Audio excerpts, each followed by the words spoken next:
next week we have our final exam on Thursday. And we'll start at 7 p.m. Okay, and it's all multiple choice. It will be about 55 to 60 questions.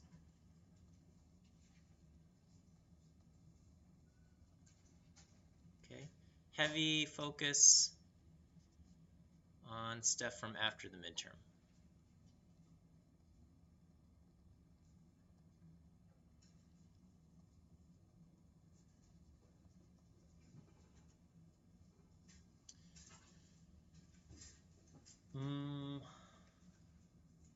I will provide the Scantrons.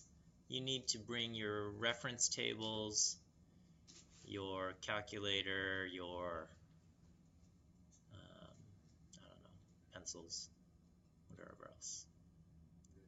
You get a cheat sheet, writing on the front and back. Okay. Yeah, 1 page cheat sheet, 1 page front and back.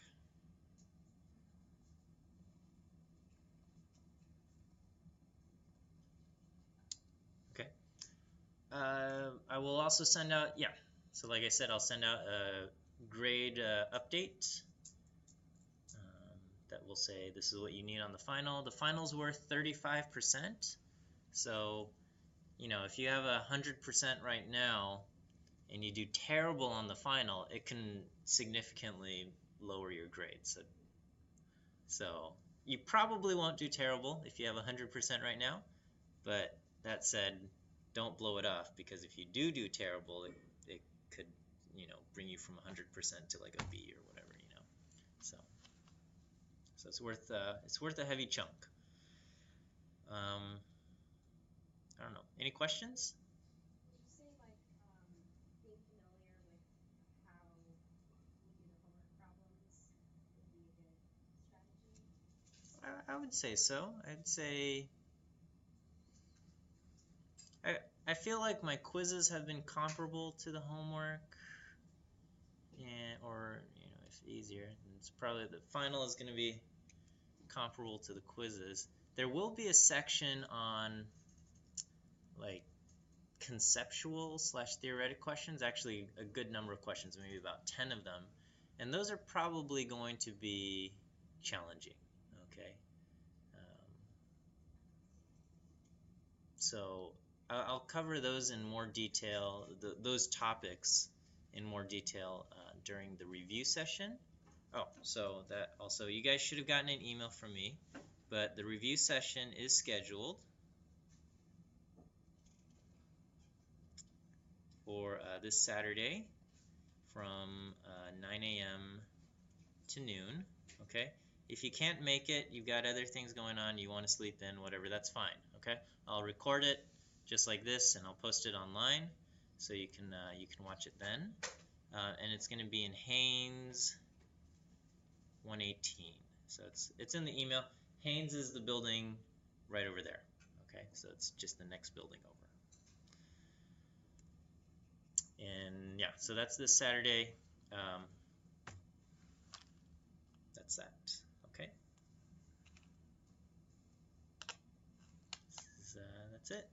I'm actually gonna have my own, not final exam, but final defense for the for my PhD next week, also on Tuesday. So yeah, thank you. So maybe next week, we'll see.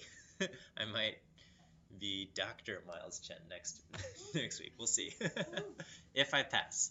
So wish me well, and I'll let you know how it goes.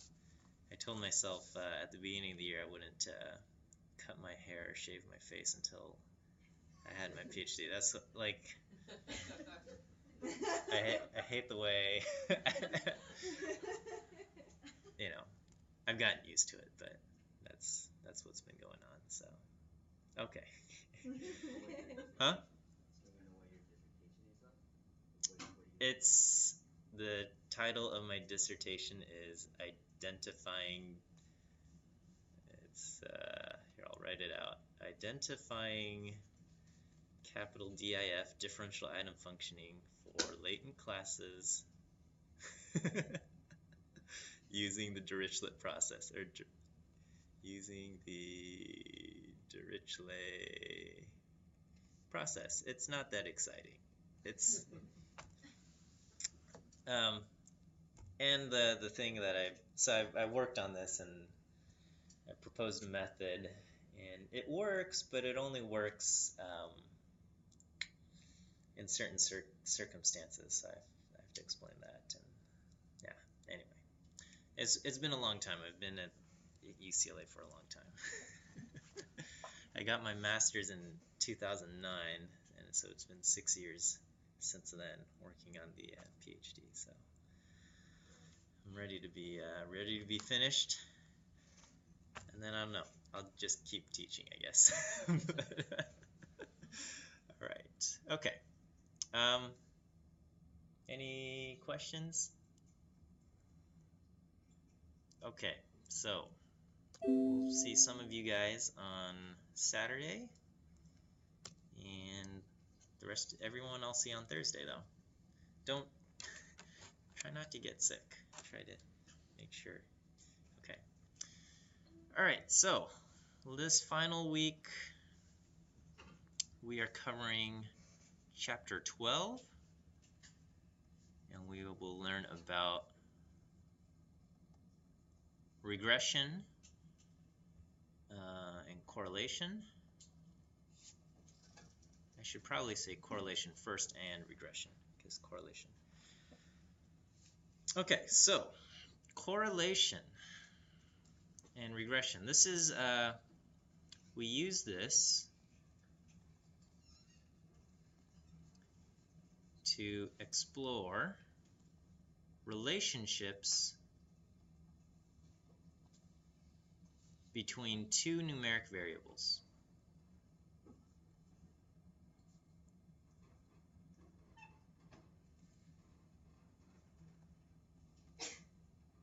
Okay, so if you have two numeric variables and you want to see if, one, or if the two have, some kind of association, not necessarily a cause and effect, but just, do these two things seem to, be associated, or is that okay? If the two numeric variables are associated or related, that's going to be done with correlation and regression. Okay, so our most basic tool visually is the scatter plot. So you've got an x variable, you've got a y variable, and you create, plot coordinate pairs, and maybe this is what you see. Okay, and so overall it seems, yeah, there's some kind of trend, all right? Or, maybe you plot other coordinate pairs and you just see kind of just a big mess of points, no overall trend, all right? Correlation covers both of these things, all right? No trend. Even a downward trend, which we call a negative relationship, something that looks like this.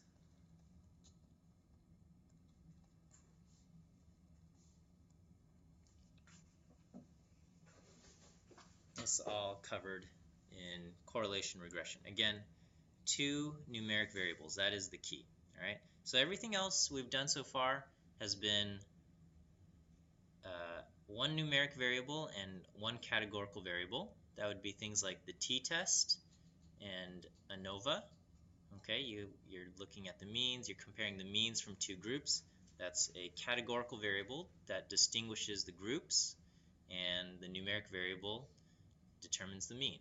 Okay, and then we also looked at two categorical variables. Now it's chi-squared tests, and this one, two numeric variables: correlation and regression. Okay,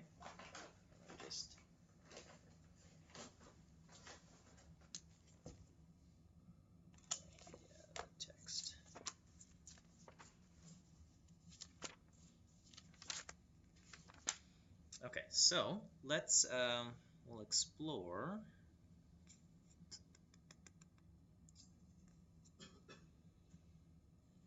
Let me actually pull out.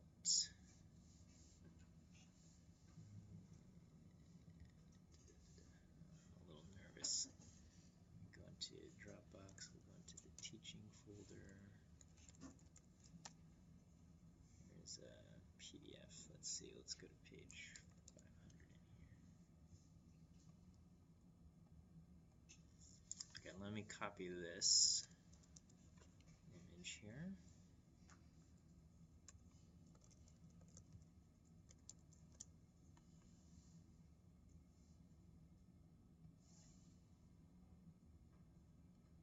Alright, so here's a good example.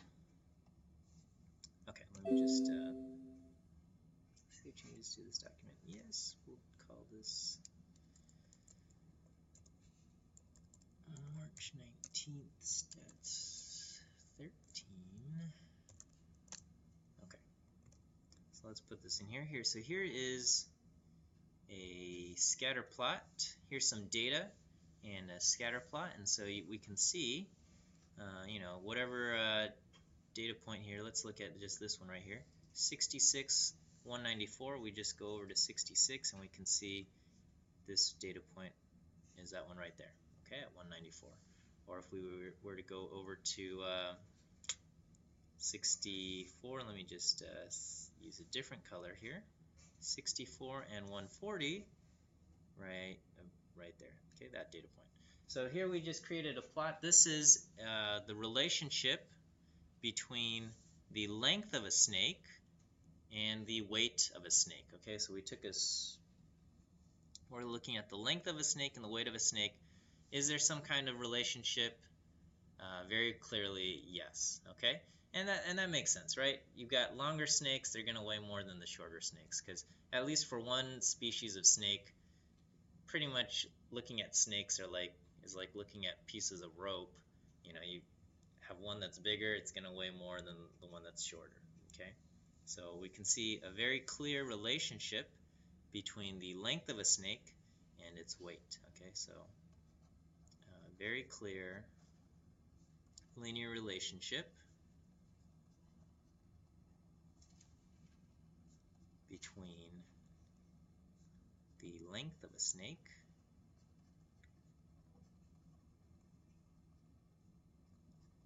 x and its weight. Okay, so when we see a trend like this, okay, when we describe relationships, there's the direction of a relationship.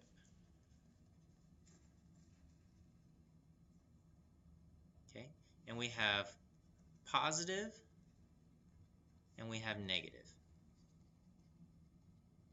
Okay, and a positive relationship indicates that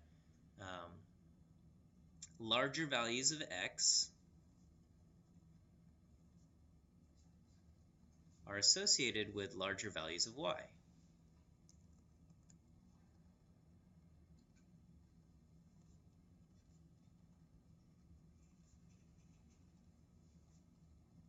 Okay, and smaller values of x, smaller x goes with smaller y.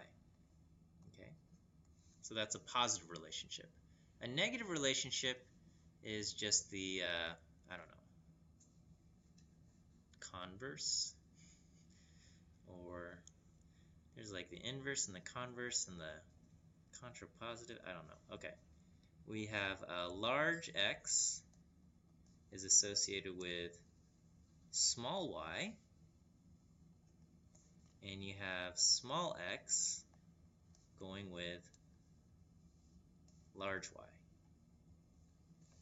So the lengths and weights of snakes would be a positive relationship.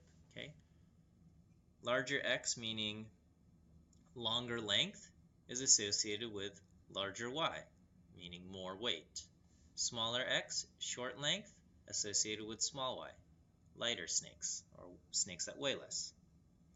So snakes, positive relationship.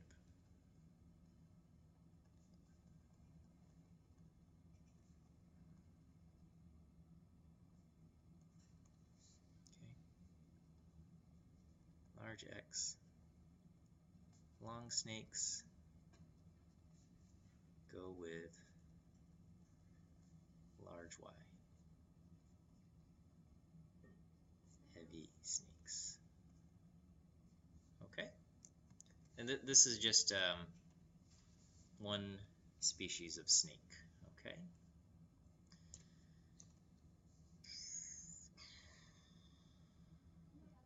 Yeah, absolutely.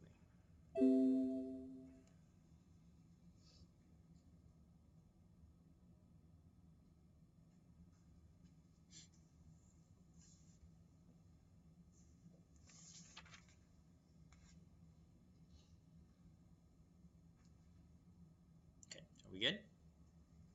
Okay. So that is a positive relationship here. Let me actually just draw what a negative relationship might look like. And that would be the dots going down this way. So large X being on this side is associated with small y, and small x is associated with large y. Okay. We can talk about the strength of a relationship also.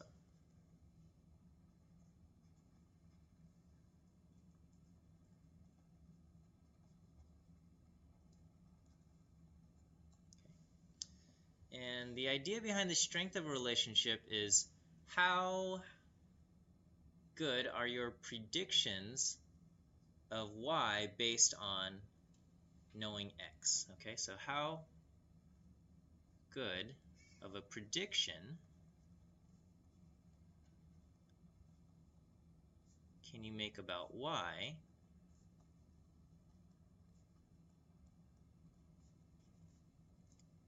based on a given value of x? Okay. So if you have something that looks like this, if you know x, you can make a pretty good prediction for y, because the line, it seems to fit a trend line very, very, very closely. Okay, if I can draw a straight line, which I can't, but on the other hand, so this is a very strong relationship.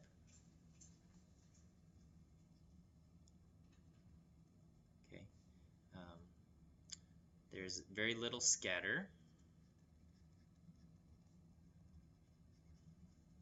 in the data. So knowing x gives us a very good idea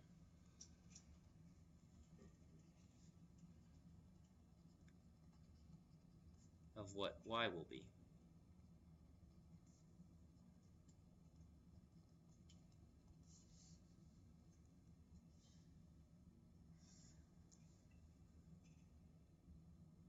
On the other hand, maybe you have data points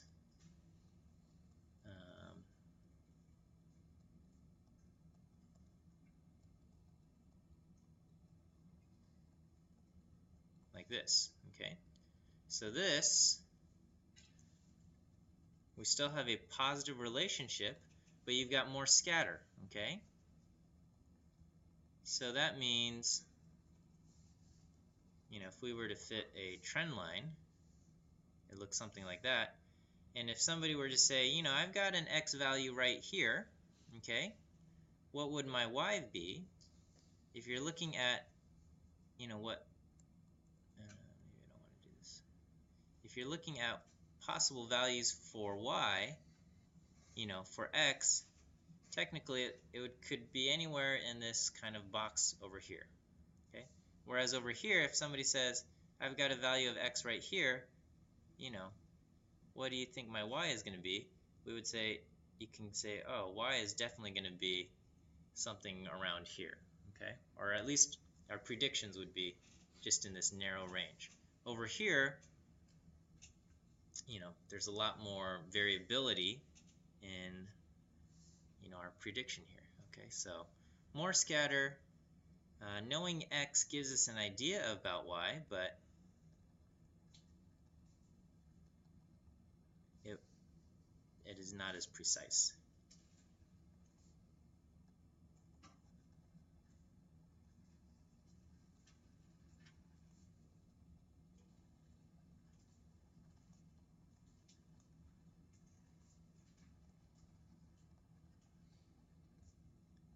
Will not be as precise.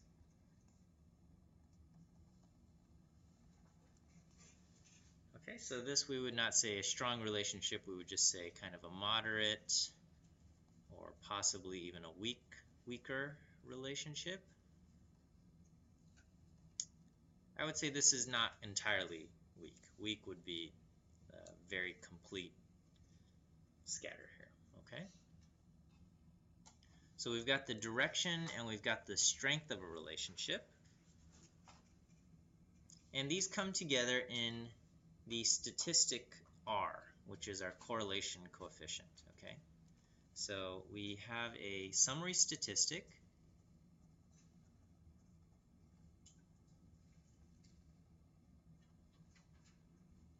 R, which is our correlation coefficient.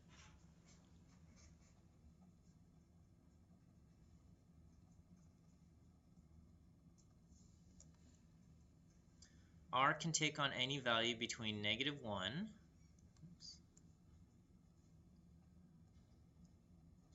and +1. Okay. So if R is equal to -1, then that means you have a perfectly straight line, no scatter. Okay, so no scatter, straight line, negative direction.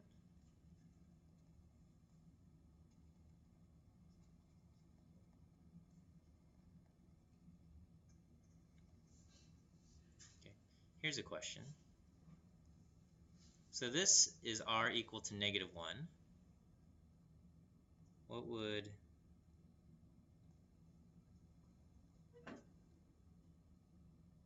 the R value of that one be? Yeah, this is also R equal to -1, all right? Because again, the thing is there's no scatter, straight line, negative direction.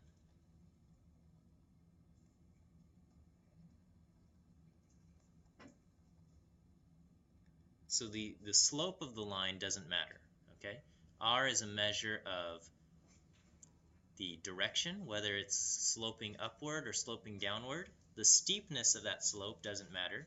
It's either going to slope up or slope down, and whether there is any scatter. And in both of these cases, there's no scatter. They form a perfectly straight line, so they both have R equal to -1.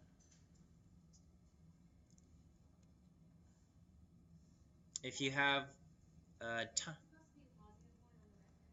no, they're both -1.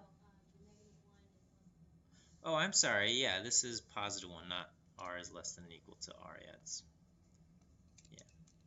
between -1 and +1. Yeah, thank you. Okay, and as soon as you introduce a tiny bit of scatter,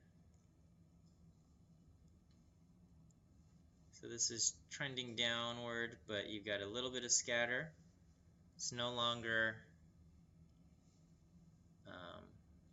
-1. Now it's going to be like R is equal to -0.95 or something. Okay. Yes. Does the relationship have to be linear? Yes. So I'll talk about all of this. Okay. Correlation only applies to linear relationships, and so that's going to be my next thing after I cover a bunch of these examples here. Well, correlation is only meaningful when it's linear. We'll say Okay, so R here is negative 0.95 or something like that. So there's just a little bit of scatter.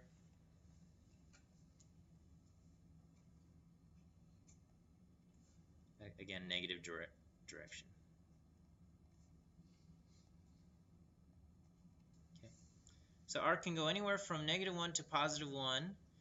So basically, if the sign of R is the sign of the direction, the relationship, or the direction of the relationship.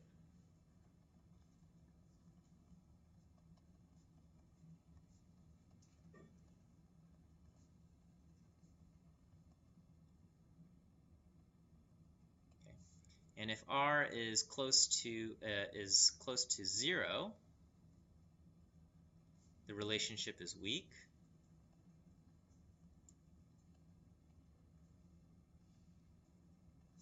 And if R is far from 0,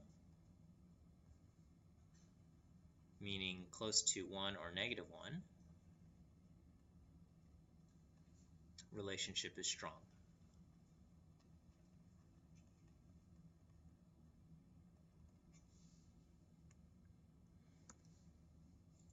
Okay. So actually, the page in our textbook is very good because it shows us a bunch of examples here. Okay, and so here we can see a positive relationship, +1, straight line, no scatter. Same thing right here. Okay, positive relationship. These two are negative. Okay, this one where it's flat, it's neither positive nor negative, so the relationship here has a correlation of 0. Okay. All of these have correlations of 0, okay? Because if you look at the dots, they neither go up nor down. The overall trend of the dots show neither positive nor negative, okay? Even these funny looking ones, they all go 0, okay? And we can also see here, no trend here, so we have correlation of 0. But as these dots get more and more, I don't know, less scattered and starting to form kind of clouds that show direction, we can see that R goes from 0 to 0.4 to 0.8 to 1. Okay? Is that all right? Okay, so we will say that's how that works. Okay? Now, just a few things. So correlation R, the correlation is only meaningful for linear relationships. Linear meaning straight line. Okay. So if you were to have data that looks like this,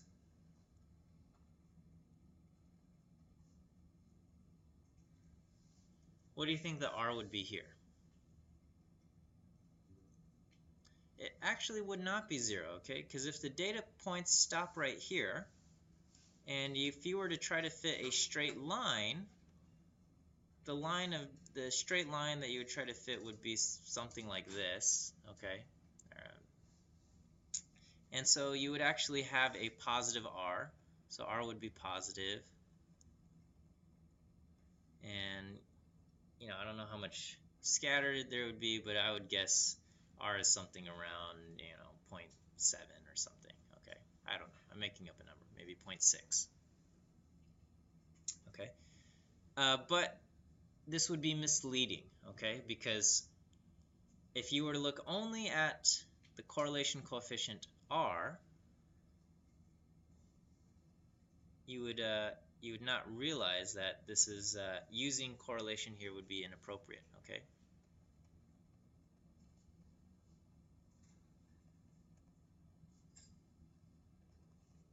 Would not be appropriate because the data do not fit a straight line.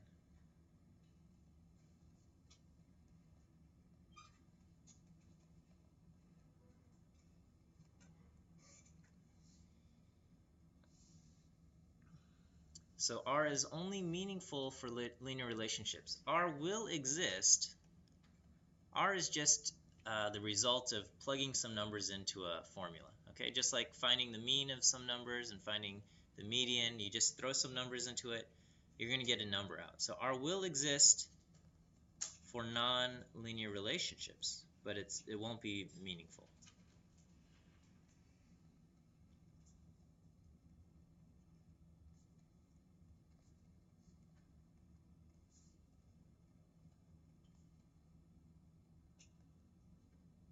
Okay, and the only way you can tell if a relationship is linear or not at this point is by graphing it.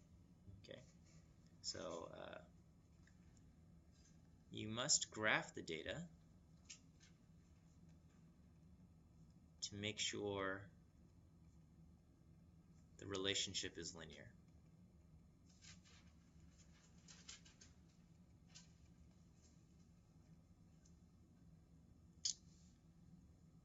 Right.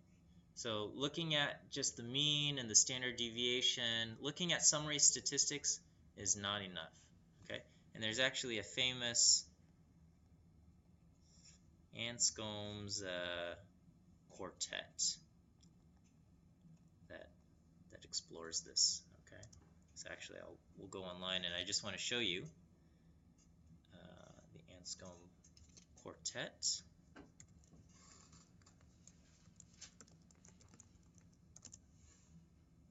Oh, I'm not connected to the internet. How could that be?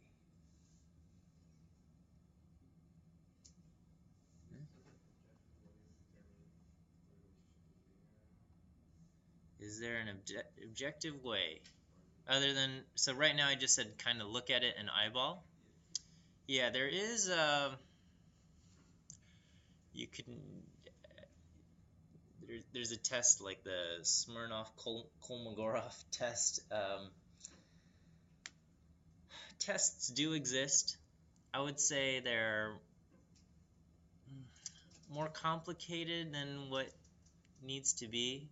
Your brain is actually very good at guessing whether a linear relationship exists or not by eyeballing it. Um,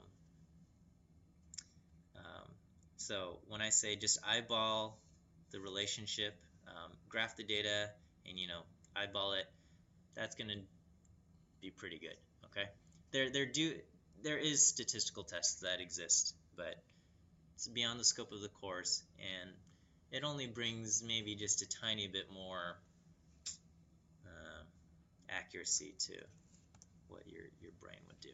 Okay, so let's look at Anscombe's quartet. Let's look at this. All right, so you've got 4 data sets, and the interesting thing is that all 4 data sets, okay, if you plug in these numbers, okay, all 4 have a mean of 9 for the x variable, a mean of 11 for, variance of 11 for the x variable, a mean of 7.5 for the y variable, and a variance of 4.12 or 4.13, so very, very, very similar. The correlation for all 3 is 0.816, and the best line of best fit is the same for all of these. Okay, so the summary statistics for all of these things are pretty much the same, except when you look at the data themselves, it's very clear that it's not appropriate to use linear regression in this case. Okay, it would be appropriate here. It's not appropriate here because we have a clearly non-linear relationship in the data. All right, what's going on over here? Yeah, we've got one point that doesn't seem to fit. Okay, so the line probably should be this. This could be a number that was recorded incorrectly. Okay, somebody might have made a typo as they were recording data. Something strange could have happened. This would require probably more investigation as to why is this point like this. Okay, over here you got everything just at the number 8. Okay, and you've got one data point out here. So trying to establish a linear relationship or just any kind of relationship between the x and y variable would not be very good, because pretty much everything depends on just this one point out here, okay? And you know, you're observing everything. This is like,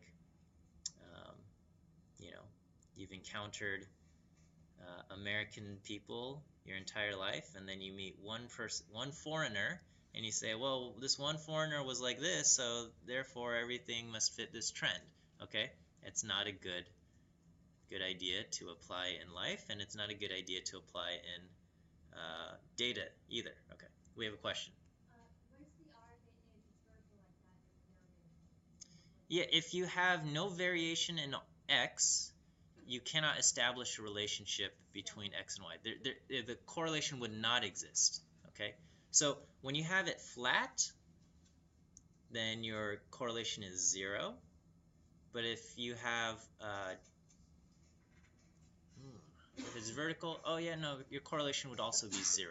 Okay, just because you have nothing establishing a relationship between x and y.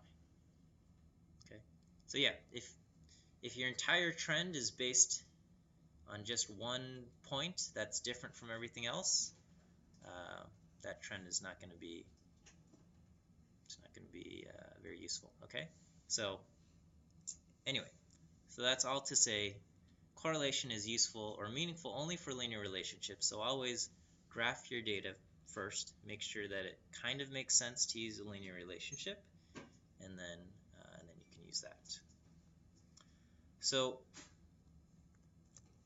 I'm now going to show you how to calculate the correlation by hand. Okay, now here's a disclaimer. No one calculates correlation by hand anymore. Okay, you just throw all of your data points at a computer, and you say, computer, find correlation for me, and it will do that. Okay, no one does correlation by hand. Just like no one really calculates standard deviation by hand either. Okay, but I think there is merit in learning how to calculate the standard deviation by hand, understanding that it's kind of like the average squared distance from the mean.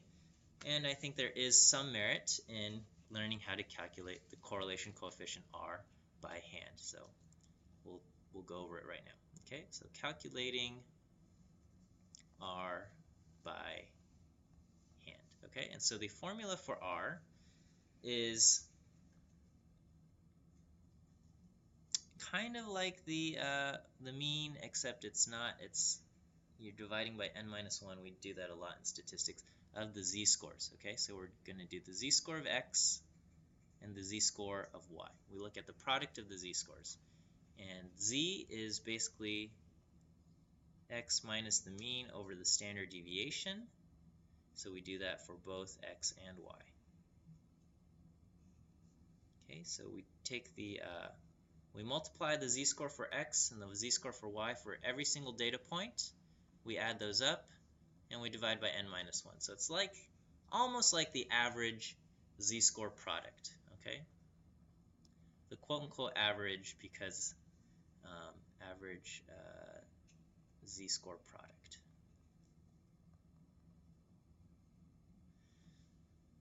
Average in quotes because we're not dividing by n, but n-1. So let's just do a very, very silly example. Or I don't know. Okay, not that silly. Let's say you went around to different, I don't know. I just want to do 4 data points here. Okay, so let's say you looked at 4 different living quarters or living spaces. Okay, and you count how many bedrooms there are, and you count how many closets exist. Okay, and so one place had 1 bedroom, another place had 2, and another place had 3, and another place had 4. Okay, and we'll say the closets were, let me just do it this way. Okay, so the place with 1 bedroom had 2 closets, the place with 2 bedroom had 6 closets, the 3 bedroom place had 4, and the 4 bedroom place had 8. Okay, and so let's calculate the correlation here. Okay, so this requires that we have the the mean and the standard deviation. Okay, so the mean of the x will be 2.5 and the mean for y is 5, and the standard deviation, actually, let me punch this out again. I can't even be bothered to do standard deviation by hand right here, so we'll do this 1.29, 1.291, and the standard deviation for y is actually just going to be double that, 2.582.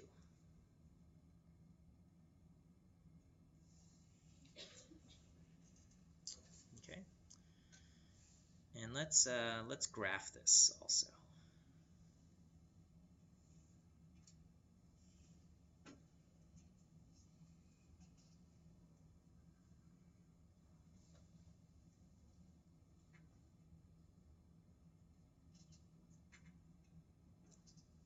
This will be 2, 4, 6, 8, 1, 2. So I've got a data point right there, right there, right there, and right there. Something like that. Let me also just let me put pencil lines, kind of.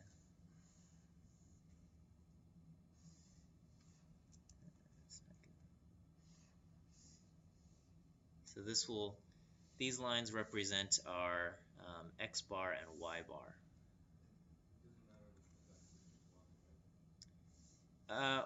Does it matter which? It does. It does. So this is x bar and this is y bar.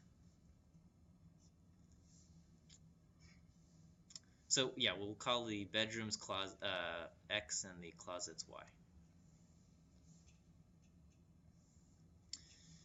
Okay, so I'm going to go ahead and just do the difference between x and the mean of x. So I do 1 minus 2.5 and I get negative 1.5, negative 0.5, positive 0.5, and positive 1.5. Okay, so basically this point right over here is 1.5 points below the mean of x. This one is half a point below the mean of x. This one's half a point above, and that one's 1.5 above. So using the pencil.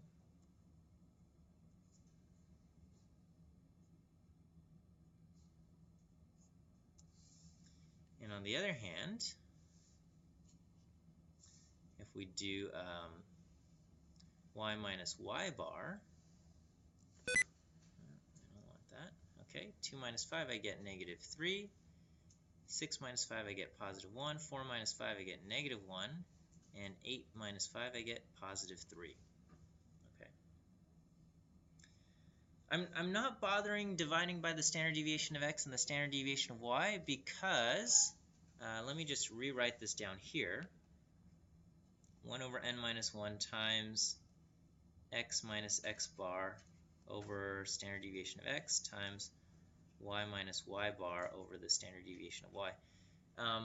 Because I can factor out the standard deviation of x and the standard deviation of y from all of these terms. So this is a summation of all of these products, but all of these products, they all have different x's, so I can't factor that out, but they all have the same standard deviation of x, and they all have the same standard deviation of y. So this can be rewritten as this, okay, which is what I'm doing here. So I'm factoring out the standard deviation of x and the standard deviation of y from all of the terms in this summation here. Okay. So rather than having to deal with this every single time, I'm just going to do this. And then so we will look at the product here. Okay. And so the product of negative 1.5 and negative 3 gives me positive 4.5. The product here gives me negative 0.5, and the product here gives me negative 0.5, and the product here gives me positive 4.5. Okay. So if I add all of these up, the sum of x minus x bar times y minus y bar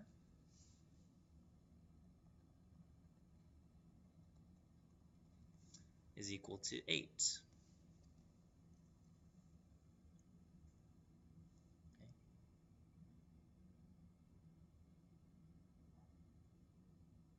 And if you do the math here, the 1 over n minus 1 times 1 over s of x, 1 over s of y. So n minus 1 is the number of points. I've got 4 data points. 4 minus 1 is 3 times 1 over 1.291 times 1 over s of y, 2.528. The product of those three things ends up being 1 over 10. Okay? So R ends up being 1/10 times 8. I get 0.80 as my R, correlation coefficient R.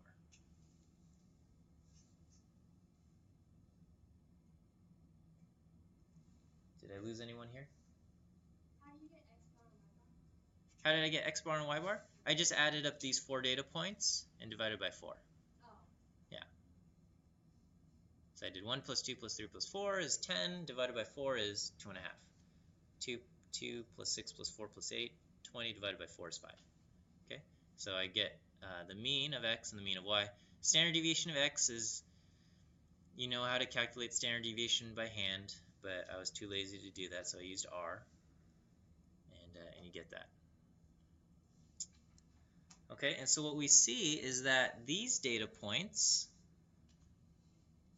this one, the negative down here, and this one over here, these contribute a positive 4.5 to the correlation. Okay, and that makes sense because if you figure yourself centered at this x bar, y bar, you know, this indicates larger values of x associated with larger values of y, smaller values of x associated with smaller values of y, which indicate positive relationship.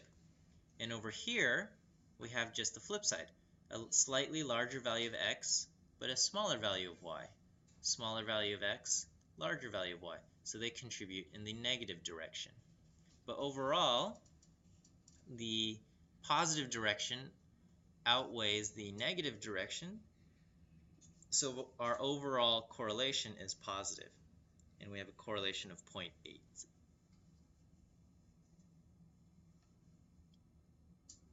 Is that okay? So let's just quick check of our understanding here. Actually, let's go back and let me copy.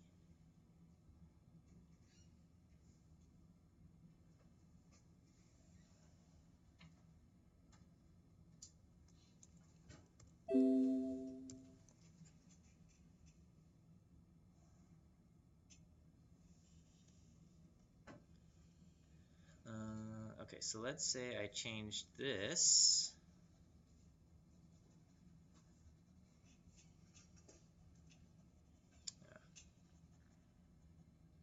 Actually, this wasn't as good of an idea as I thought it was.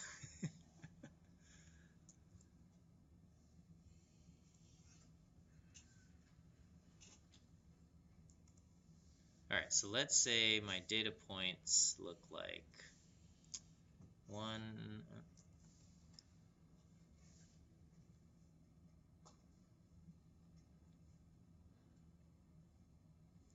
What if they look like this? Okay. I think my standard deviations will change, but this doesn't even matter. So here my means are still going to be 2.5 and 5, but what will my correlation be?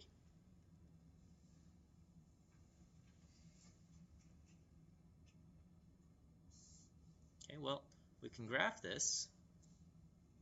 I'm going to have 1, 4, 2, 4, 6, 8. And I'm going to have data points right here, 1, 2, 1, 8, 4, 2, and 4, 8. So what will my correlation here be? Yeah, we'll see a correlation of 0, okay? And if I go through this this brief process, 1 minus the mean of 2.5 gives me negative 1.5 here, and 4 minus 2.5 gives me positive 1.5. And then 2 minus 5 is negative 3, but I have positive 3, and so on and so forth.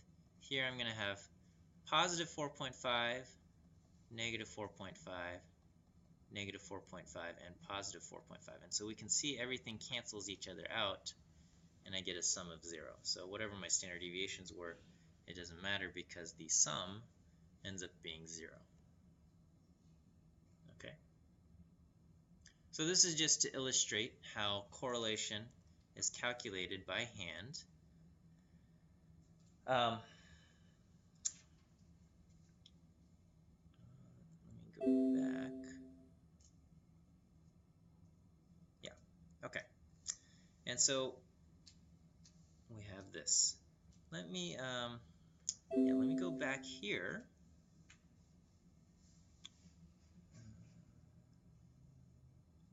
What do I want to do? I'm going to copy this.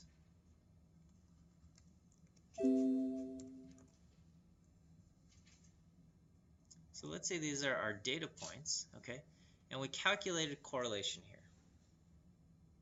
So we calculated correlation. We got R is equal to 0.8, okay? So we actually need to conduct a hypothesis test, okay? So we can calculate correlation, but then we actually have a hypothesis test. And the question that this hypothesis test is this correlation statistically significant, okay? Is the correlation we observe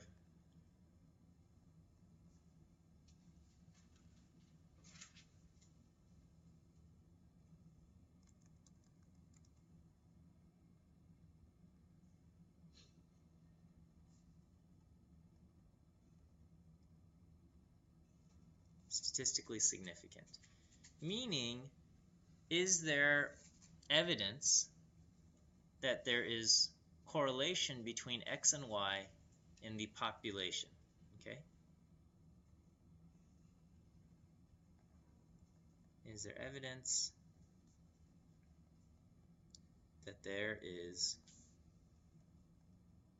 correlation between X and Y in the population?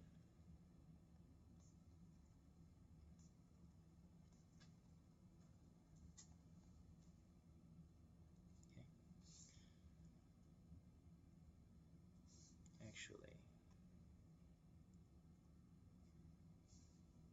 I am going to delete this. I realized I don't want it.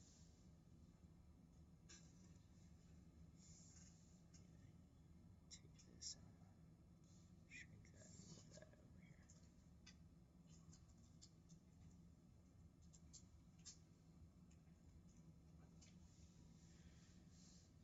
Okay, so our null hypothesis here is that there is no correlation between X and Y in the population.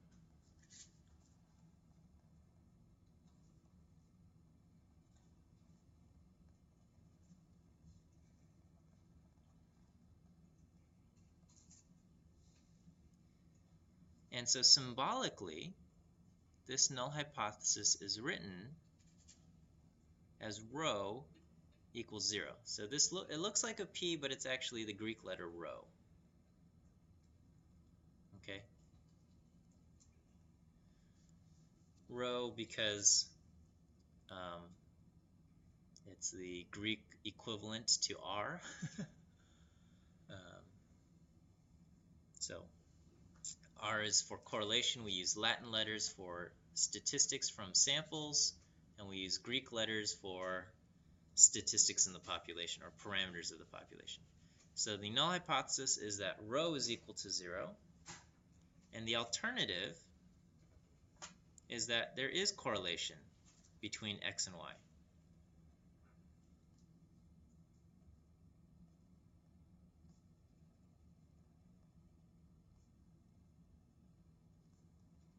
Y in the population. So the alternative will be that rho doesn't equal 0.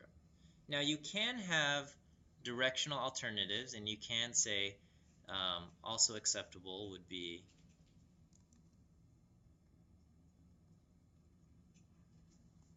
rho is greater than 0 or rho is less than 0. Those are also acceptable, but probably the most common one will be rho not equal to 0, well, depending on your circumstance.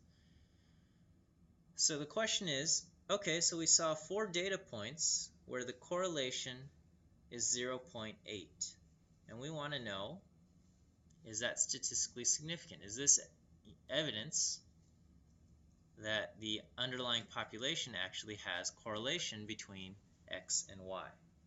Okay, so we have a test statistic.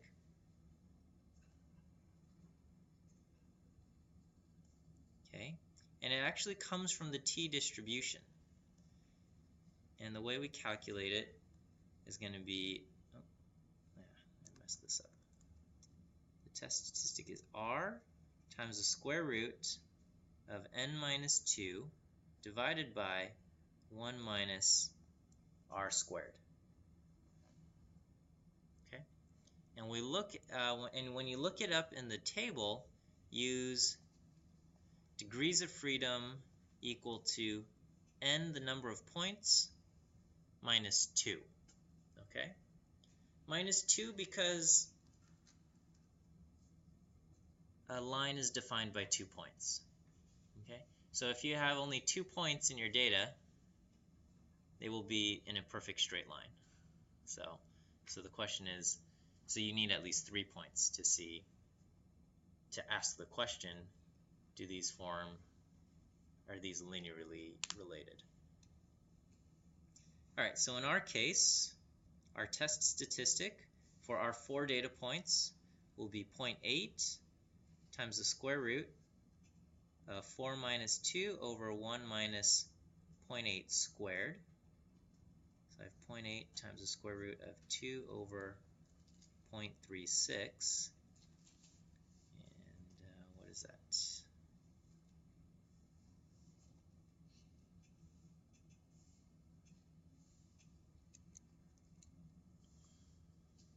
Two divided by 0.3.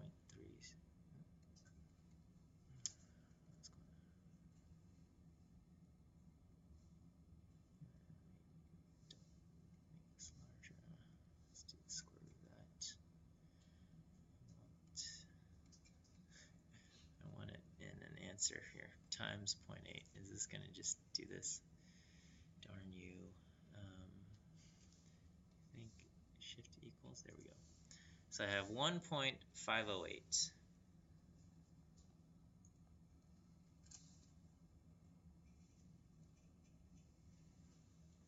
Is that right? Did I mess that up? 0.8 times the square root of 2 over... Huh? You're getting something else? Yeah. Let me do this again. Yeah, 1.89. Okay, 1.886. Yeah, that's something. Okay, so 1.886. No problem.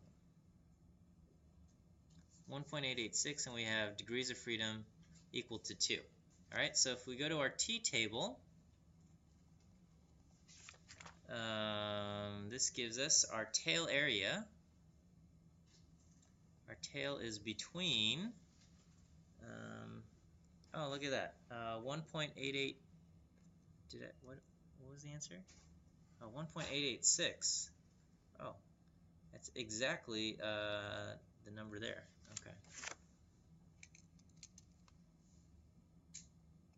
Yeah, so I have 1.886, and then if I go to the t-table, shoot, where did it go? Coincidentally enough, 1.886. So this almost never happens, but now we can get an exact tail area. Our tail area is 10%. Okay, so we almost always get a value between the critical values, but here we got one where it's exactly the same. or at least exactly the same up to 3 decimal places. So my tail is equal to 0.10. Okay, I have a non-directional test, so my p-value is equal to 0.20.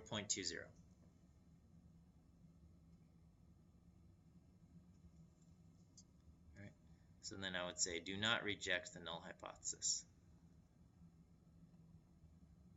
Okay, and then this is not enough evidence to say there's correlation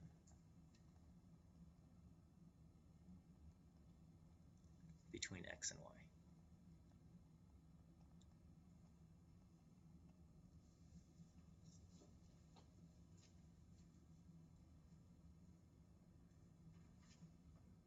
Is that process okay?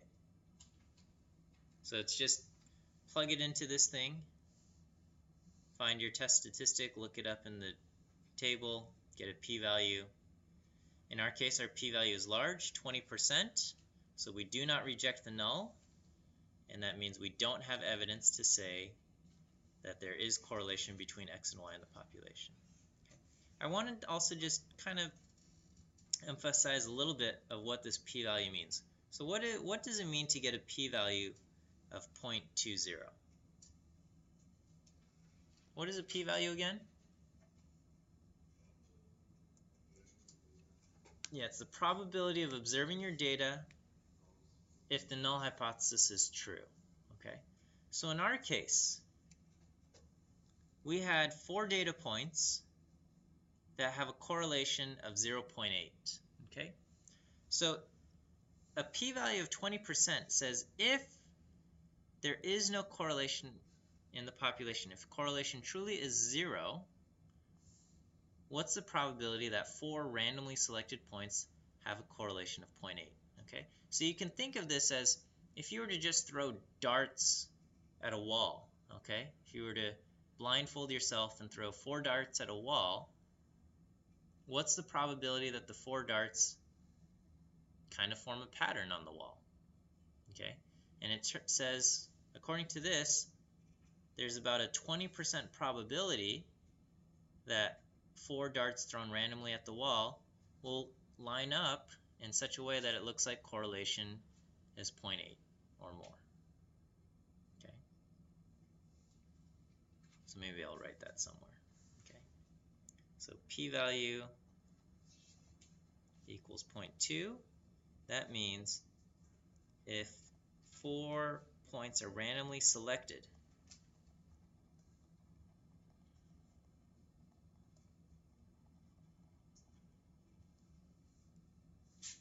okay, there is a 0.2 probability that they form a quote pattern that has a correlation of 0.80. Okay, so 4 randomly selected meaning just like throwing darts at the wall.